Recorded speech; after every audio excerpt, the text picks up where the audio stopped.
Hello, my friends, and welcome back. Today, I would like to talk about beliefs, and I feel like this is something that is really coming up lately, especially in the card pool that we did the other day, the crumbling, and it was, we were talking about letting beliefs crumble so the new ones can come in. And, it was also coming up. I was talking yesterday about catching up on some of the spiritual content that I like. And one of the things that was coming up was beliefs. And it was very interesting. One of the channelers that I really like, Katrina Triggs, she channels the Wisdom Keepers, and they were talking about beliefs and how we need to start to question absolutely everything. Because if beliefs create your reality, then our reality could be a lot different than it is now. They gave the example of you believe there is gravity, therefore you cannot levitate. What if you were to change that belief? Would we be able to fly?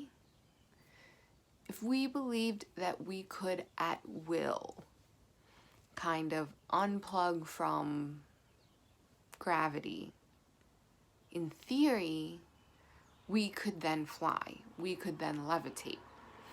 And I really thought that that was an interesting point. And I've had a few spiritual teachers over the years say a couple things that kind of blew my mind because I didn't even realize that they were beliefs. For example, aging. If we believe that we grow old and die, then that is what happens. But what if we were to believe that we didn't grow old? Apparently, there is no biological reason for our bodies to grow old. And if we were to remove that belief, what would happen? Would we get to maturity, mental maturity, physical maturity, and then would that be it? Could we stay the same way forever? And someone brought up to me a good point. They were like, well, I don't see how that would work with your cells.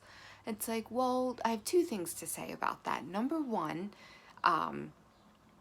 quantum physics has already started to prove that atoms, electrons, all the little particles that make up everything, act in accordance to the observer's expectation. And you can research this a little bit further. I'm not really going to try and explain it because I don't explain it very well. I've already tried to explain it to people. I would just encourage you to do particle research in quantum physics. But what they're finding more and more is that particles are not acting in response to their physical environment. They are acting in response to the observer. And I think that that is really, really powerful because it is acting on the expectation of the observer, the belief in the observer. And okay, I'll try and explain it a little bit. So they did an experiment where they were sending particles through something that had cutouts in it. And, they ran the experiment with and without observers. So when they ran the experiment without observers, the particles traveled evenly through, I don't know if it was a board or whatever it was, just very evenly through it. When there was an observer, the particles didn't travel evenly through it. They traveled more through the cutouts. So if you were to, say it was a ray of light and they were shining it through, you would expect the particles to not travel through the board. You would expect them to just go through the cutouts. Say the cutouts were like this. and shine through the other side. And that is exactly what they did. And then when they ran the experiment without the observer, the particles traveled evenly through it. Why? You know, how is that possible? How is it possible that particles acted differently? They ran the same exact experiment. The only difference was a person observing it. How is that possible?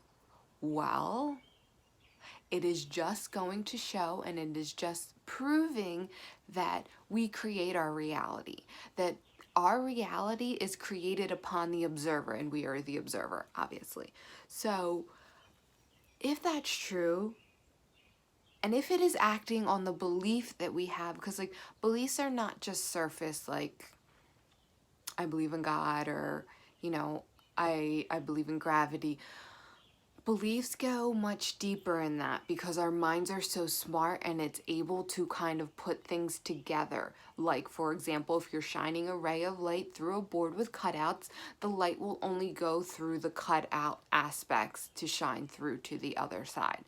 That is a belief, but it's not exactly like a specific belief that we have.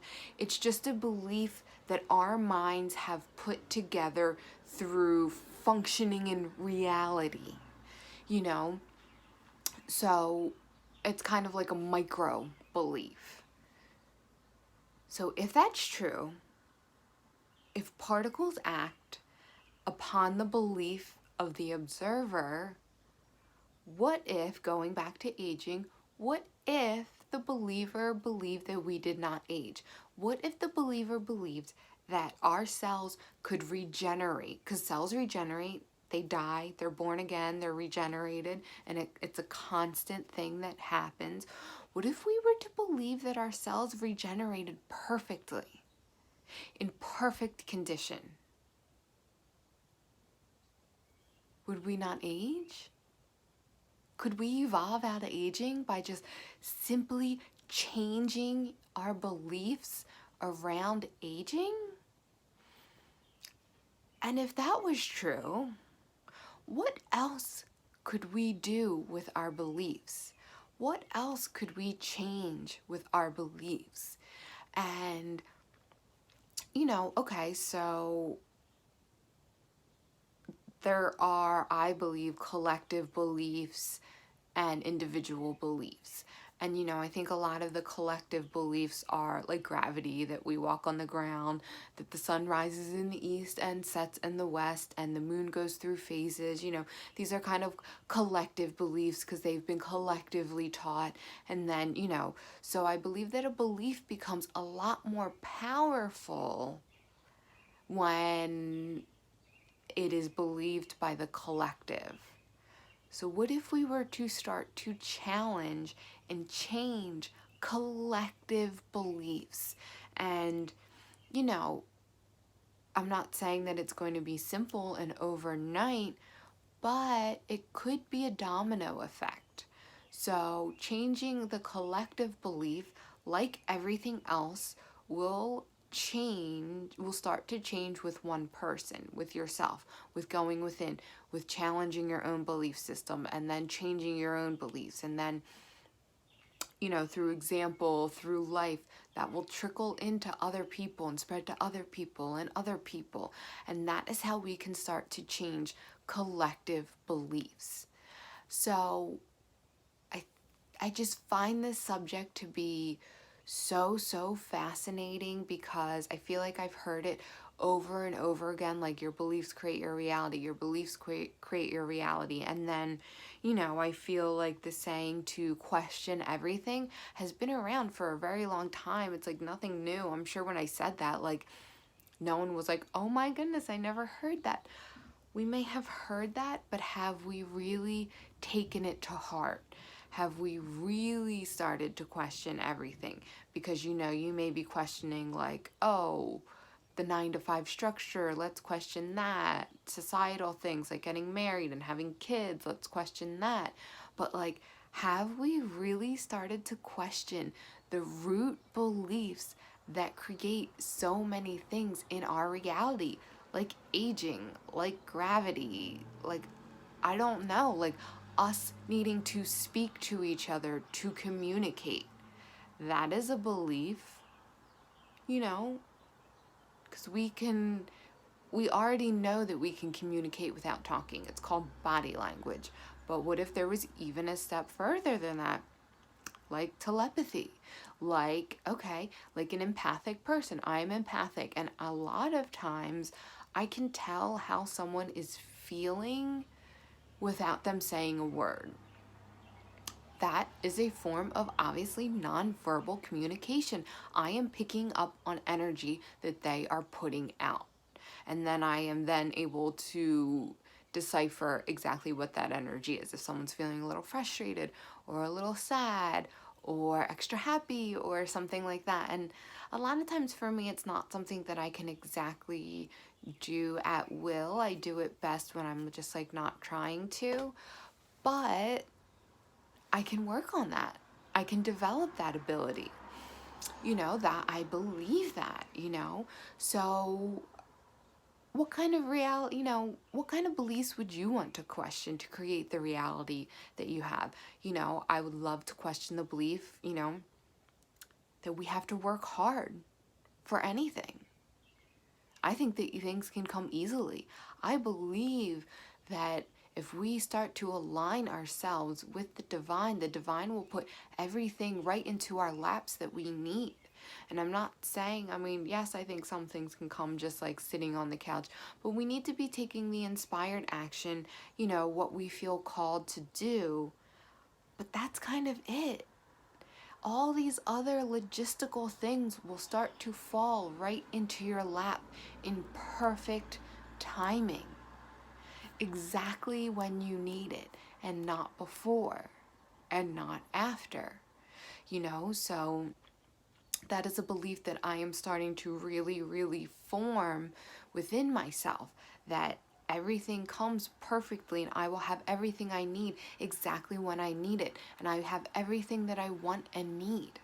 And everything flows to me with ease and grace because I am living my purpose. I am living in divine light. I am a light being. Therefore, everything will come to me easily that I need to fulfill my purpose and to live a life that I want to live, you know? And I think that that is so powerful, and I just wanted to share that with you. I just wanted to share, it was kind of almost like I feel like every time I hear a belief that I didn't realize was a belief be challenged or just brought up, it's like an epiphany. It's like my mind is blown, like, wow, And I just want to encourage you to start looking at your beliefs and what beliefs can you start to question? What beliefs don't serve you? What can I start to change belief wise so I can start to see that in my physical reality? Because that's where it starts. It starts with a belief, because your belief creates your thoughts, your feelings, your actions, your emotions. So when you start to form the beliefs that you want, you will start to create the reality that you want to see. And again, this is something that I am currently practicing and bringing into my life. And I encourage you to do the same, because this is the time, this is the time of alchemy. This is the time of evolution.